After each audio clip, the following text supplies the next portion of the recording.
একজন মুসলিম ব্যবসায়ীকে প্রকাশ্যে হত্যা করা হলো ঢাকার রাস্তায়, কিন্তু ভারতীয় গণমাধ্যম বলছে তিনি নাকি হিন্দু।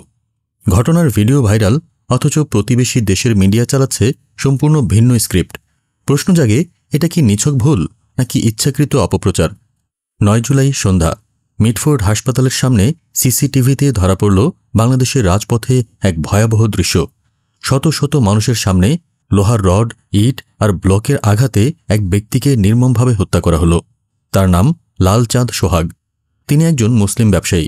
এই সত্য এখন নিশ্চিত। তবে ভারতীয় মিডিয়ার ভাষ্য, ইন্ডিয়া টুডে লিখেছে হিন্দু ব্যবসায়ী সোহাগকে হত্যা। এমনকি পুরনো বিক্ষোভের ছবি লাগিয়ে দিয়েছে এই হত্যাকাণ্ডের নামে।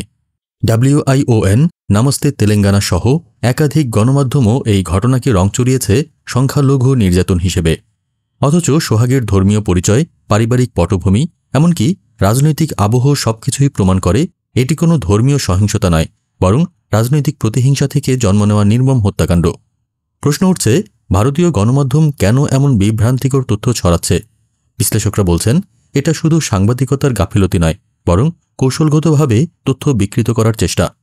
হিন্দুস্তান টাইমস, টেলিগ্রাফ ইন্ডিয়া তারা সরাসরি ধর্মীয় পরিচয় না বললেও রিপোর্টে টেনে এনেছে হিন্দু, বৌদ্ধ, খ্রিস্টান ঐক্য পরিষদের পুরনো তথ্য, যেটার এই ঘটনার সঙ্গে কোনো সম্পর্কই নেই।